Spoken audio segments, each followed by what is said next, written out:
And then take another breath and just let yourself come more deeply into the center of you. And you don't have to think about what happened this weekend. You don't have to plan to study anything, because your cells already know this. And you're just reminding them. So another deep breath in, and let your heart just feel what it is to have the love of the God inside, the love of the I am, the one source. And feel that moving around that heart area in your chest, and just enjoy that like a caress that's saying, I'm right here. This is where the goddess, the God, the creator lives. And this is where the teacher inside lives. The one with the wisdom that's bubbling up inside of you. The one with the grace that gives you the gifts of this human life and your spiritual consciousness, the gift of your awareness. And take a breath and have a little moment of thanks to your old soul for bringing you into this time and into this place to receive all that has happened here this weekend. The messages, the aha moments, the community that you've found, the love in the room. Feel the star mothers around you, giving you their etheric hug, and the entourage of Kryon as they come together in a divine dance to close this day with a message. Greetings, dear ones. I'm Kryon of Magnetic Service.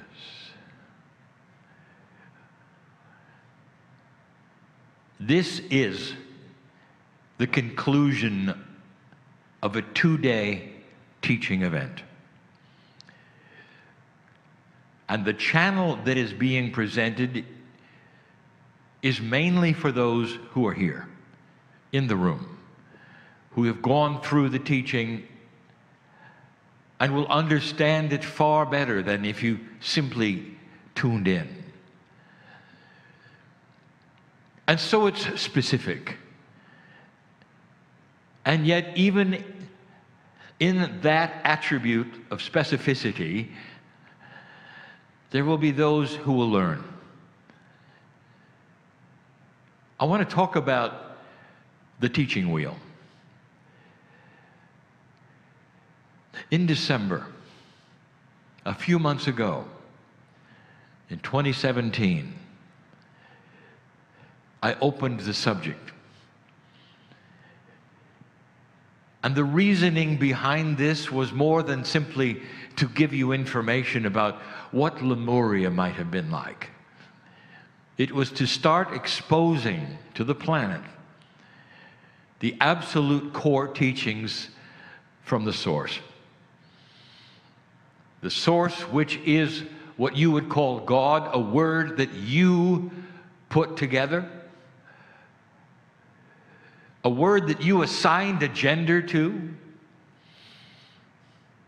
Use any word you wish. It's the central source. It's love. It's compassion. And it has a message for humans. And this message is the core information that was given in Lemuria. But what we have called those who could give it, the ascended beings, the angelic ones, name them anything you wish to, who sat in front of the children and the adults and gave information which was pure from the center, from the Creator. Prefaced with this, if you wish, dear ones, this is what you want, because this is from the source. Dear ones, this is what you need to know for this journey that you're about to take on the planet Earth. And so the principles that are taught in the teaching wheel become important for this age that you are in and listening to me within, because they help this to steer into the paradigm of the shift, to steer into the truth. A refresher course for old souls of what truly is important and what isn't. And if you've studied the wheel, which you have in these 2 days, dear ones in front of me, if you've studied that even a little, there's a theme. And the theme is benevolence and love and systems that are benevolent and soul groups and families. Every single message, every single spoke of the wheel, the numerology of the wheel, the meanings of all, the spaces, all of that has one message. You are known by God. And anything that doesn't show you this is not germane for the time. Don't be fooled by those who will come to you with ideas of doom and gloom and frustration and fear and drama and say, well, this is where you're going, because it isn't true. And there will be those even who call themselves old souls and light workers who will do that.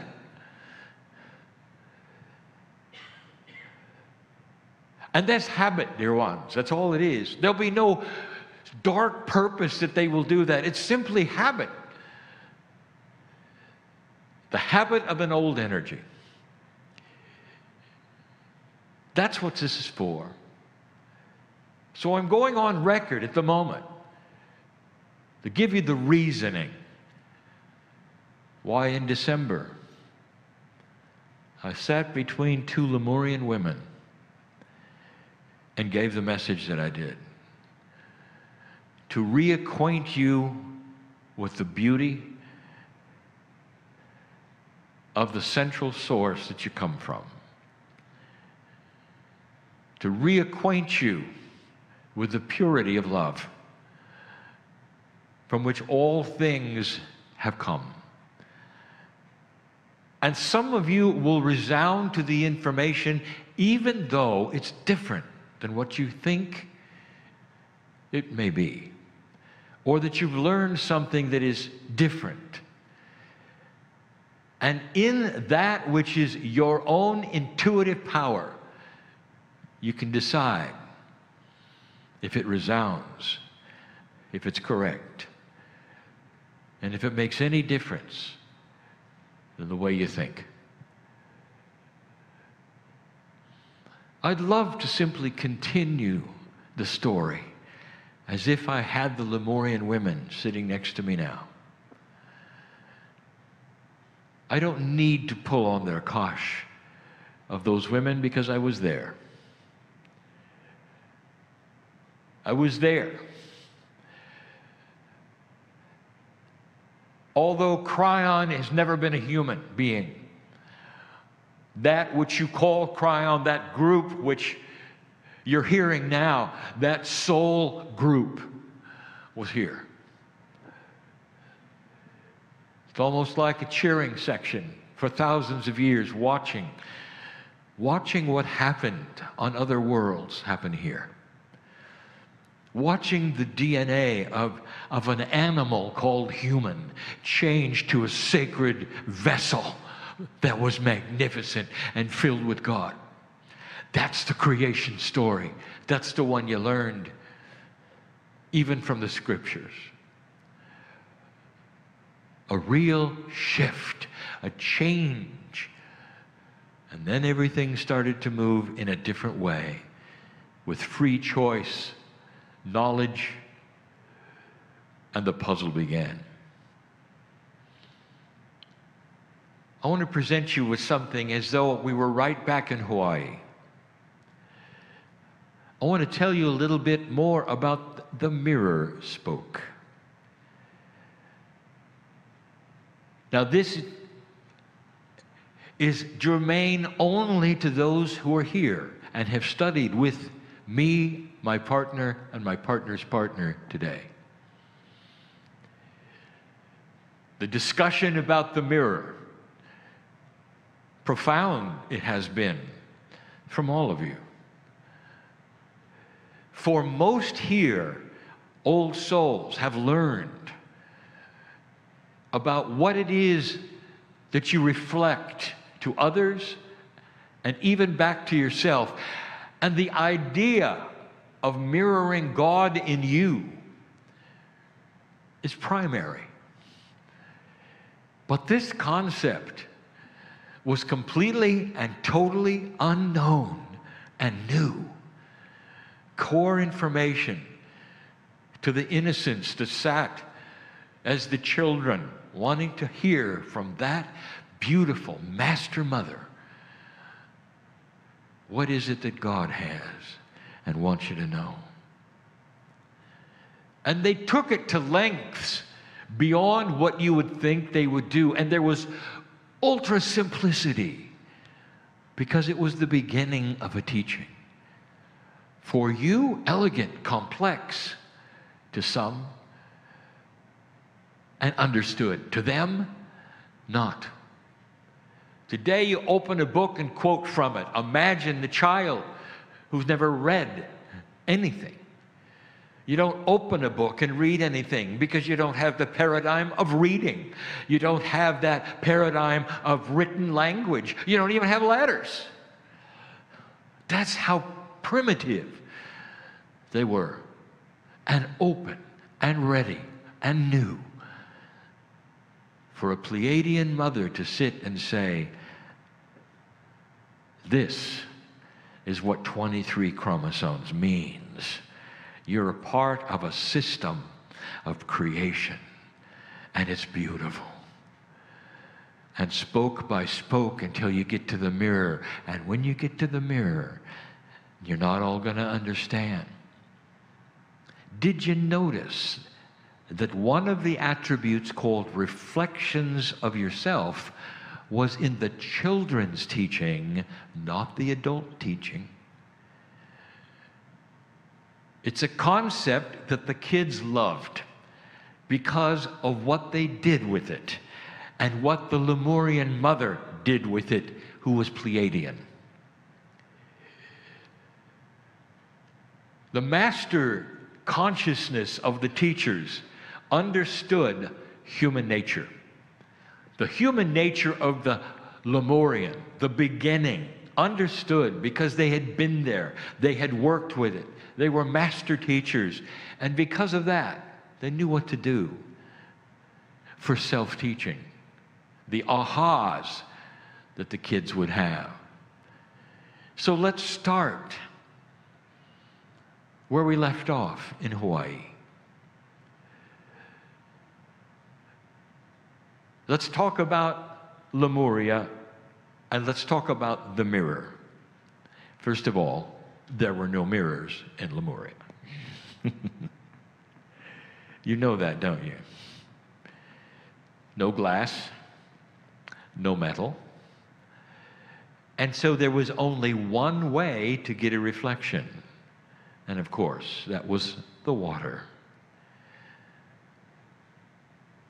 Lemurians were very clever and very smart in the way they built things, very efficient, very practical, using all of the elements at the disposal, including even pieces of lava. And they had mirrors. A little awkward, perhaps, but here's how they did it. Slightly below ground, imagine an indentation that was also a disc-like indentation that was carefully smoothed.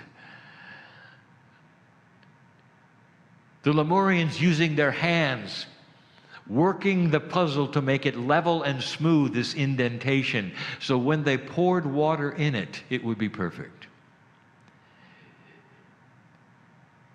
And if you did it right, you could stand over the pool, this small pool, and if you did it right, you could see yourself perfectly. There were no ripples because there was no wind, because it was slightly below ground. But you couldn't really see well because they realized that the sky was not lighting them at all. And so all they saw in that self-mirror they had, the one that was water, all they saw was a shadow and the sky. Then they quickly realized that this mirror that they had built works best at night. And so the same fluids used to create the hub that was lit that I told you about was then also used around this mirror of water. And at night, when they then would bend over and look at themselves, they would be illuminated. And they could see themselves clearly for the first time. Awkward it was to bend over this. In fact, you had to be held by your friends. That wasn't all that convenient. And so they built an apparatus. Very close to the ground they did. Think of it as like a little ladder, made from the wood of the trees they had that was sturdy, and they could lay prone on it. And it stretched over this water mirror. Naturally, they had to take their hair and pull it back so it would not hang in the way. Each one would climb upon the apparatus. They would inch themselves out over the mirror, fully lit, and they could gaze as long as they wanted to and see their reflection. As you might imagine, there were a lot of these, because this is what you'd want to do. It was unique. You couldn't really do it in the ocean, not really. And the pools by the sea were always filled with currents. But you could do it here because the water was completely and totally still. The wind was not blowing it around. It was a perfect, perfect mirror.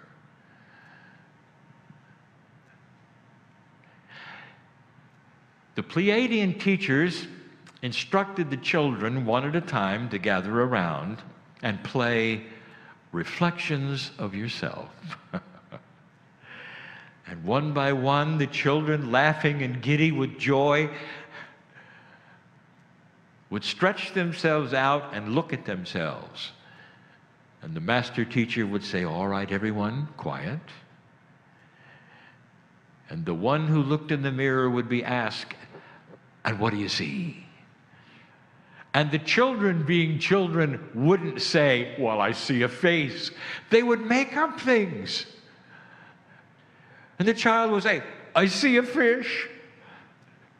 And the Lemurian teacher would say, "You see a fish? All right, let's talk about the fish."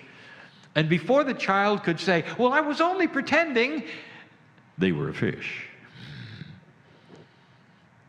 And then the question would be, what's the fish like that you see in the mirror? And they would say, it swims in the sea and it has a family and it's multicolored where we live and it's beautiful. And sometimes the fish is sustenance to the village and keeps us alive. And it's a cycle because the fish have baby fish. And the child would just go on talking about what that fish meant. And then sooner or later, they all got the picture. That no matter what they said they were, stuck, and they had to explain it. And the reflections of yourself became the reflections of nature, of Gaia, of the sky, of beauty, of day, of night, and the stars, and every possible creature that walked there. And the reflections of yourself for the children became the reflections of everything that is. And once they got that idea, they pretended they were things that didn't exist, trying to even trick the Lemurian mothers who expected it. And then would start asking the questions on the imaginary animal that you see. Tell us where it lives, how it works, and what it does. And in the imagination of a child, everything they would make up enhanced the story. For they now were reflections of things that were invisible, or perhaps they hadn't seen yet in their creativity. They were part of the universe. They were part of creation. They were part of invisibility. They were multidimensional. Reflections of yourself was a children's game that they loved. It later became the reflections of mirroring God in you. It wasn't much of a stretch when they became adults to continue talking like this, even though they didn't have that which was the fun exercise. Instead, those who were going to be shamans would be talking about the mirroring in themselves of nature, of what they knew God was or believed God was or the central source was, to apply to themselves. And with all of the learning from the other spokes, it gave them joy. It's simple, but it's beautiful. I wanted to tell you that so you knew what it was and you knew how it was applied. So many of these teachings that seem to be above the intellect of a child came with exercises. It came with revelations, and it came with fun. There's no better way to teach a child an intellectual truth than to give them an exercise which is fun, that they wish to do over and over, but which has a profound meaning, because as they grow, they'll get it. Some of them get it right away. Oh, I see. I really am the fish. I'm one with the fish. And then some of them said, let's give it a name. And so there were many fish in the ocean with names in Lemuria. Interesting, isn't it, how culture sometimes shapes reality. The culture that you are in, called humanism right now, shapes the answers to your questions, and you don't even know it. You don't even understand that you are choosing certain logical things based upon that which is real to you, but that is cultural. I just want to give you a little fun explanation of how culture might shape what goes on around you and how you might feel about things. I'm going to paint something to you in your mind of a culture that exists on another planet. Now I'm going to talk about a past culture. And I'm going to talk about it in light ways, and that means in humorous ways, because you're going to enjoy this. And you're going to wonder if it's possibly true. And then you're going to get it from this fun exercise as the children that you are. Imagine a culture, and the logic goes like this. The older a human is, the better they are. And when you take a look at who has the most knowledge, who is the most patient, who is the most loving, and who is the wisest, it would be belonging to those who had lived the longest. Therefore, anyone who had lived a long time was seen by that culture as above the others, way above the others. And so the culture truly then worshipped age. And that produced a whole myriad of industries that would mirror age. And you'd go to the store and you'd see all the makeup. And you'd select the one that made you look the oldest. And it was good. And there were some makeups and some lipsticks and some mascaras and all of that, men and women, that really emulated older skin. They loved it. And of course, the ones that did it the best are the ones they purchased. It was marketing. And on their media, you could see it. The ones that looked the oldest won. The ads were special. They had special names. You can imagine what they would be. Senior-dom, old makeup for you. All of these things to make you look like a senior. And the older you could look, the more respected you were, even though they knew you weren't old. Does that sound familiar? Imagine such a thing. In this culture, you actually have that in another way.